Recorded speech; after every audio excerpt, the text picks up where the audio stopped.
Hallelujah, जय मसीह की। सलाम सबको, परमेश्वर को बहुत बहुत आशीष दे। और आप बहुत अच्छे से प्रभु का वचन सीख रहे हैं। मैं बहुत बहुत धन्यवाद करता हूँ परमेश्वर पिता का, जिसने हमें ये समय दिया कि हम यूट्यूब के माध्यम से आपसे बात कर सकें और परमेश्वर के वचन को बहुत सारे बातों को शेयर कर सकें। जिन बातों को लोग नहीं जानते उन बातों को जाने, सीखें और परमेश्वर की महिमा करें। हालेलुया। आइए आज एक और विषय पर हम बात करेंगे। जब भी हम परमेश्वर की बात करते हैं तो साथ में स्वर्ग का भी जिक्र आता है ना। और हम ये जानते हैं कि स्वर्ग के बारे में जानना बहुत ही ज़रूरी है कि स्वर्ग क्या है। तो आज मैं आपको बताऊंगा स्वर्ग और स्वर्ग लोक में क्या अंतर है, तीसरा स्वर्ग क्या है। अगर हम प्रभु के वचन में देखें, दूसरा कुरिन्थियों उसका 12 अध्याय और 2 पद में, तो पौलुस एक बात कहता है कि मैं मसीह में एक मनुष्य को जानता हूँ, ना जाने देह सहित और ना जाने देह रहित। कहता है ऐसा मनुष्य तीसरे स्वर्ग तक उठा लिया गया। वो अपने बारे में बात करता है कि तीसरे स्वर्ग तक उठा लिया गया। और फिर चौथे पद में वो क्या बोलता है, वो कहता है ना जाने देह सहित ना जाने देह रहित स्वर्ग लोक में उठा लिया गया। देखिए, स्वर्ग और स्वर्ग लोक में अंतर है। स्वर्ग जिसको तीसरा स्वर्ग कहा गया है वो स्वर्ग है जहाँ परमेश्वर रहता है, ऊपर आसमान में। जब पौलुस बात करता है वो उसे खुद नहीं पता कि वो तीसरे स्वर्ग पर उठा लिया गया या स्वर्गलोक में गया। वो कहता है कि तीसरे स्वर्ग की बात करता है कि मैं नहीं जानता कि तीसरे स्वर्ग या स्वर्गलोक, लेकिन उसे उठा लिया गया। वो कहता मैं इस बात पे घमंड करूँगी, परमेश्वर ने मुझे ये प्रकाशन दिया। तो हम जानते जो तीसरा स्वर्ग है जहाँ पर ऊपर है वो स्वर्ग जहाँ परमेश्वर रहता है। और हम जानते हैं कि तीसरा स्वर्ग जो है उसमें प्रभु यीशु मसीह भी उठा लिया गया। अगर आप प्रभु यीशु मसीह के वचन में पढ़ेंगे तो यहाँ पर लिखा हुआ है लूका उसका 23 अध्याय और 43 पद में, प्रभु यीशु मसीह के दाएं और बाएं 2 डाकू लटकाए गए थे। अगर आपने वचन को नहीं पढ़ा तो पढ़ लीजिए। एक दाएं डाकू और एक बाएं डाकू, और दोनों आजू बाजू थे। और प्रभु यीशु मसीह से एक डाकू ये विनती करता है कि हे प्रभु यीशु मसीह, जब तू अपने राज्य में आए तो मेरी सुधि लेना। और देखिए प्रभु यीशु मसीह क्या बोलते हैं उससे, प्रभु यीशु मसीह से कहते हैं आज ही तू मेरे साथ स्वर्ग लोक में होगा। स्वर्ग में नहीं बोलते, स्वर्ग लोक में होगा। स्वर्ग अलग है और स्वर्गलोक अलग है। तो प्रभु यीशु मसीह उस डाकू से कहते हैं कि आज ही तू मेरे साथ स्वर्ग लोक में होगा। तो प्रभु यीशु मसीह मृत्यु के बाद कहाँ गया? देखिए, प्रभु यीशु मसीह प्रेरितों का काम लिखा हुआ है, दो अध्याय में पढ़ोगे, पतरस प्रचार करता है कि उसका प्राण अधोलोक में छोड़ा नहीं गया। इसका मतलब प्रभु यीशु मसीह अधोलोक में गया और उसकी ताकत को तोड़ा, उसके बंधन को तोड़ा। आप जानते हो अधोलोक मृत्यु के द्वारा, पाप के द्वारा मृत्यु राज्य करती थी, है ना। और अगर आप पौलुस की बात पढ़े तो पौलुस कहता है कि दूसरा कुरिन्थियों 5 अध्याय 21 पद में, जो पाप से अज्ञात था उसी को उसने हमारे लिए पाप ठहराया। अर्थात प्रभु यीशु मसीह जो पाप से अज्ञात था, जो ना तो उसने पाप किया और ना ही उसमें पाप था, वो निष्कलंक पवित्र प्रभु जो स्वर्ग से उतरा देह लेकर, उसमें कुछ भी कुटिलता नहीं थी, उसमें कुछ भी पाप नहीं था, लेकिन परमेश्वर ने उसको हमारे लिए पाप बना दिया, पाप ठहराया। क्योंकि हमारे पापों का बलिदान एक ऐसा व्यक्ति कर सकता था जिसमें कोई पाप ना हो, निष्कलंक हो। और इसीलिए ऐसा व्यक्ति कौन था? आदम से लेकर प्रभु यीशु से पहले तक कितने नबी हुए, कितने जो प्रभु के बड़े बड़े सामर्थ्य दास हुए, लेकिन कोई भी इस लायक नहीं था कि वो किसी मनुष्य के लिए कुर्बानी बन सके, पाप बन सके, बलिदान बन सके, क्योंकि सबने पाप किया और परमेश्वर की महिमा से रहित हैं। और देखिए प्रभु यीशु मसीह इसलिए एक कुंवारी स्त्री से पैदा हुए, परमेश्वर का पुत्र प्रकट हुआ देह में, जिसमें कोई भी पाप नहीं था, और परमेश्वर ने उसी को हमारे लिए पाप ठहराया। तो वो हमारे पापों का प्रायश्चित, हमारे पापों का बलिदान हमारे पापों के लिए पाप बना और वो हमारे लिए मर गया। तो इसलिए उसका प्राण, क्योंकि जो पाप करता है वो अधोलोक में जाता है, परंतु यीशु ने पाप नहीं किया पर पाप बना, इसलिए उसने क्या किया, अधोलोक में जाकर उसकी ताकत को तोड़ दिया। अगर यीशु ने पाप किया होता तो वो अधोलोक से नहीं निकलता, लेकिन यीशु मसीह में कोई पाप नहीं था। यीशु मसीह निष्कलंक था, पवित्र था।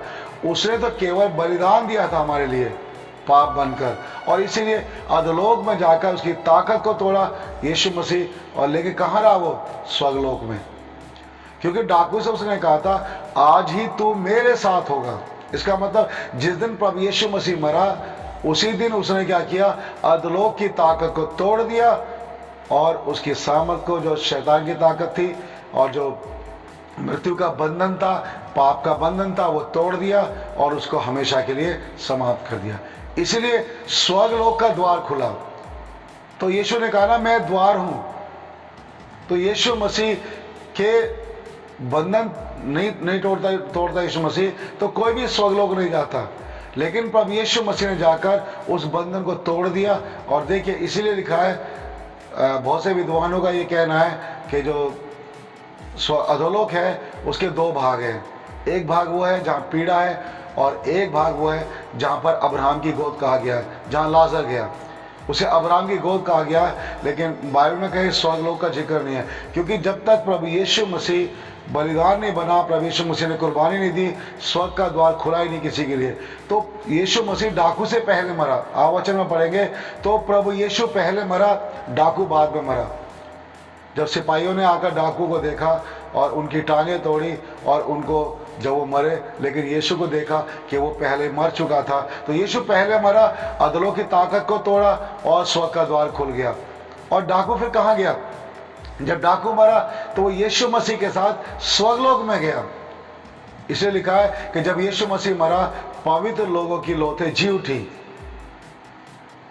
और बहुतों को दिखाई दी, और यीशु के जी उठने तक वो क्या हुए, कब्रों में रहे। तो सोचिए आप, प्रभु यीशु मसीह ने मृत्यु का बंधन तोड़ा, पाप का डंक तोड़ा। इसलिए पौलुस कहता है पहला कुरिन्थियों 15 अध्याय के अंदर 15 अध्याय में कि हे मृत्यु तेरी जय कहाँ रही, तेरा डंक कहाँ रहा, है ना। तो ये मृत्यु हमको डस लेती है। पाप, जो जहाँ पाप है वहाँ मृत्यु का डंक काम करता है, जहर काम करता है, असर काम करता है और इंसान मर जाता है। लेकिन प्रभु यीशु मसीह में कोई भी पाप नहीं था, निष्कलंक था। इसलिए मृत्यु की ताकत यीशु मसीह में नहीं चली और अधोलोक की ताकत यीशु मसीह में नहीं चली। और इसलिए प्रभु यीशु ने क्या किया, उनके बंधनों को, उसके डंक को तोड़कर यीशु मसीह मुर्दों में से जी उठा और स्वर्गलोक का द्वार खुल गया। और फिर यदि हम देखें प्रभु यीशु मसीह के वचन में, देखिए यीशु मसीह तीसरे स्वर्ग में नहीं गया, मरने के बाद स्वर्गलोक में गया, अधोलोक में गया, बंधन तोड़िया और स्वर्गलोक में गया। क्योंकि डाकू से उसने वायदा किया था कि आज ही तू मेरे साथ स्वर्गलोक में होगा। तो अगर यीशु मसीह अधोलोक में रहता तो फिर स्वर्गलोक में यीशु मसीह कैसे कह सकता था कि तू मेरे साथ होगा? तो यीशु ने कहा मेरे साथ रहेगा, you will be in paradise with me, है ना। देखो जो स्वर्गलोक है उसका नाम दिया है इंग्लिश में पैराडाइज, और जो तीसरा स्वर्ग है उसका नाम है हेवन, स्वर्ग। तो हेवन में और पैराडाइज में भी अंतर है। तो पैराडाइज क्या है, वो यूपर नहीं है। प्रभु यीशु मसीह पिता के पास जब गए, है ना, तो वो तीसरा स्वर्ग था। देखिए प्रभु यीशु मसीह जी उठने के बाद लिखा है, यूहन्ना 20 अध्याय 17 पद में लिखा है, यीशु मसीह को मरियम छूती है ना। मरियम मगदलीनी यीशु मसीह को छूती है, लेकिन यीशु मसीह क्या बोलता है कि मुझे मत छू, मैं पिता के पास अभी ऊपर नहीं गया। यूहन्ना 20:17 में लिखा है, प्रभु यीशु मसीह कहता है कि मैं अभी तक पिता के पास ऊपर नहीं गया। इसका मतलब प्रभु यीशु मसीह ऊपर नहीं गया था, तीसरे स्वर्ग तक नहीं गया था। हम जानते हैं तीसरे स्वर्ग में यीशु मसीह सबके सामने, जब यीशु मसीह सबके सामने ऊपर उठा लिया गया, है ना, और बादल ने ढक लिया, तब प्रभु यीशु मसीह तीसरे स्वर्ग में गया और स्वर्गलोक का रास्ता खुल गया और डाकू स्वर्गलोक में गया। तो इसलिए पौलुस कहता है कि मैं नहीं जानता कि देह सहित या देह रहित तीसरे स्वर्ग तक उठा लिया गया। फिर चौथे पद में कहता है पता नहीं स्वर्गलोक में उठा लिया गया, मतलब हेवन में उठाया गया या पैराडाइज में, मालूम नहीं कहाँ गया। तो इसलिए हम समझ सकते हैं कि परमेश्वर हमारे लिए द्वार खोलता है, परमेश्वर हमारे लिए रास्ता खोलता है और हमें डरने की आवश्यकता नहीं है। और प्रभु यीशु मसीह हमारा प्रभु स्वर्ग में हमारे लिए पिता से विनती करता है। परमेश्वर पिता है और उसके दाहिने हाथ में प्रभु यीशु मसीह बैठा है। जब हम प्रार्थना करते हैं तो यीशु मसीह हमारी प्रार्थना को, हमारे निवेदन सुनता है, पिता हमारी प्रार्थना सुनता है और यीशु मसीह हमारे लिए विनती करता है कि हमारी प्रार्थना सुनी जाए या ना सुनी जाए, वो हमारे निवेदन करता है। हमारा प्रभु यीशु मसीह हमारे लिए वहाँ रहता है। तो इसलिए हम जो प्रभु यीशु मसीह पर आशा लगाए, हमने जो प्रभु यीशु को ग्रहण किया, हमारी आशा है कि हम परमेश्वर के पास जाएं, स्वर्ग का द्वार हमारे लिए खुले और हम तीसरे स्वर्ग तक जा सके। जब यीशु मसीह आएगा, पुनरुत्थान होगा, उसके बाद लिखा परमेश्वर का डेरा मनुष्य के बीच में होगा और फिर कोई भी पर्दा नहीं रहेगा, परंतु परमेश्वर खुद उनके साथ रहेगा, उनके बीच में रहेगा। नया आकाश और नई पृथ्वी होगी, नया यरूशलेम होगा। तो आप समझ गए होंगे स्वर्गलोक और स्वर्ग में क्या अंतर है। स्वर्गलोक वो स्थान है जहाँ पर प्रभु यीशु मसीह मृत्यु के बाद गया और डाकू को भी साथ ले गया और डाकू भी वहाँ पर गया, जिसे मन फिराया था वो गया। तो इसलिए मन फिराओ क्योंकि स्वर्ग का राज्य निकट आ गया। तो स्वर्ग और स्वर्गलोक में अंतर है। परमेश्वर इन वचनों के द्वारा आपको आशीष दे। जय यीशु की, जय मसीह की। कमेंट करना ना भूलें। परमेश्वर आपको आशीष दे।